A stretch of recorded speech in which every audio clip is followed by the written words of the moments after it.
Hey folks, Nick here from another BookTube channel. Today, continuing my Wheel of Time reread with The Shadow Rising by Robert Jordan, the fourth book of the series.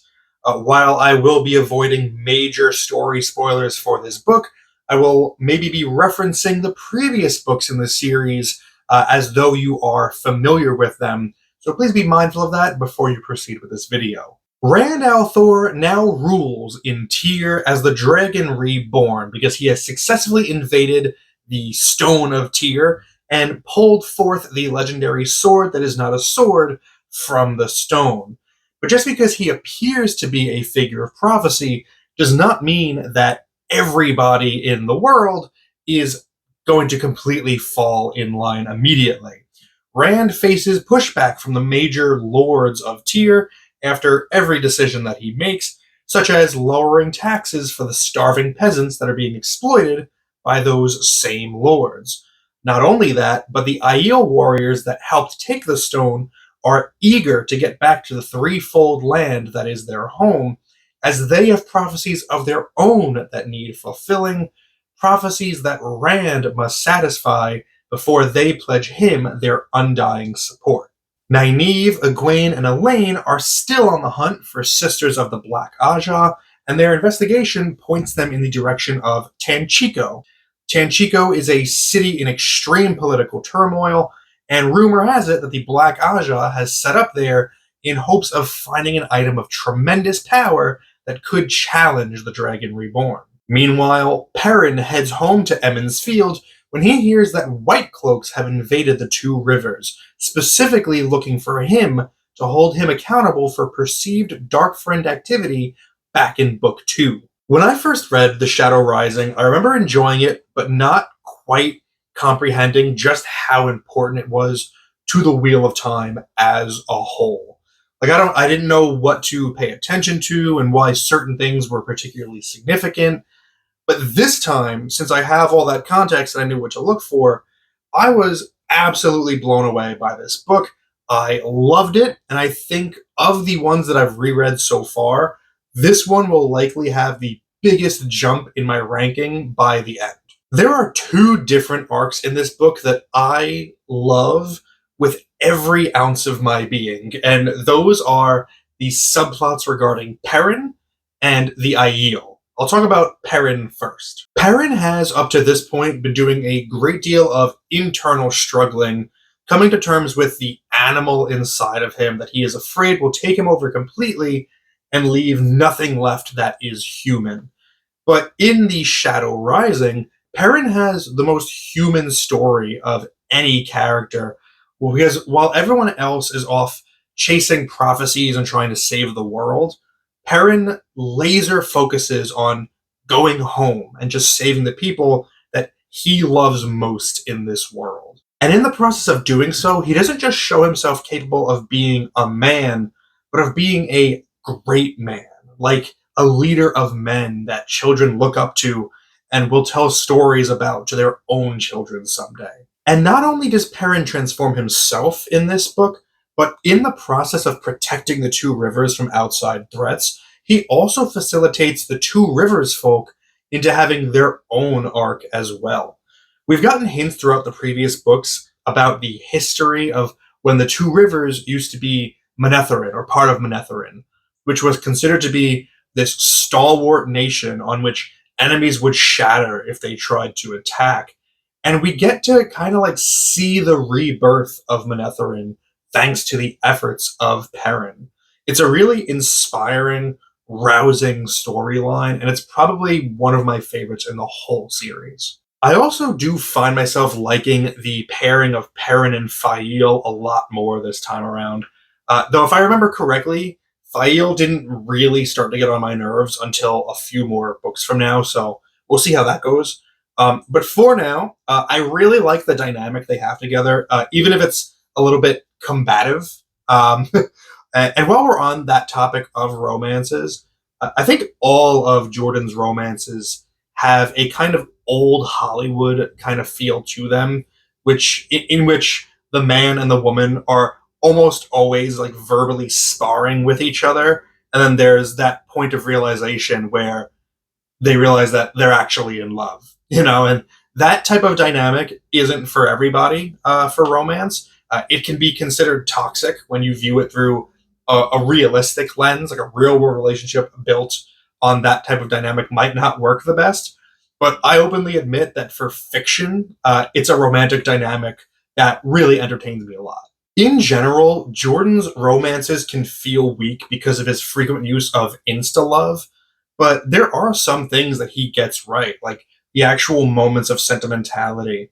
I think can come across really beautifully at times, and there's a couple examples from this book. So there's a scene where Rand tries to basically transmute a bunch of feathers into flowers for Elaine, and he fails at doing so. And so he just lets the flower, he lets the feathers just fall to the ground. And Elaine starts to gather them up, and he's like, "No, don't do that. Like the maids will clean that up." And in her narration, she says, "How could he understand that she would keep the feathers because he had wanted them to be a flower?" And that is just so sweet. Like that idea of, the person that you love tried to do something for you and it didn't quite work out, but you still love it and you love them for trying it because like they wanted you to have something special. Like that's a wonderful sentiment. And I applaud Robert Jordan for capturing that because that's an observation. That's a good, realistic observation of love. Robert Jordan can do romance. It's just that like starting the romance is a little bit clunky, and then once you're in it, like they're good. Okay, let me get back on track here and talk about the other storyline that I love, which is everything having to do with the IEL. I am by no means a fantasy expert. There's a lot that I have not read, but of what I have read, there is no fictional society that I think is better realized than the IEL. I feel that every single aspect of their culture has not only been thoroughly considered and explained by Jordan, but it's all really interesting as well. Like learning about their wise ones and the separations of their clans and their chiefs, their honor system, etc. It's all super fun and thoughtful and just smartly configured. And then, and I don't want to spoil anything, but something happens. And that something is world altering for the Aiel, and the implications of it are so clear and strong, and it ties into another thing that has been established really, really well. And it's just a brilliant storytelling decision. I love it. I also really like how Egwene's story is going as she decides to accompany Rand to the Aiel Waste so that she can train with the Wise Ones to learn more about dream walking. Not only is this an important world building piece, it also furthers the idea of perpetual studenthood that Egwene has shown, with just this endless pursuit of more knowledge to make herself more well rounded. I also kind of like that I get the sense that she gets along with the Aiel a little bit better than she does with the Aes Sedai, but maybe that's just me. The Tanchico storyline also hit for me much better this time, though I do still feel it is the weakest of the book. We get some really important characters and concepts set up in Tanchico that will play important roles moving forward, and there was some intrigue around an unexpected friendship that I appreciated more than before. Something else I think worth noting is that I really feel like the level of violence really ramps up for this series here.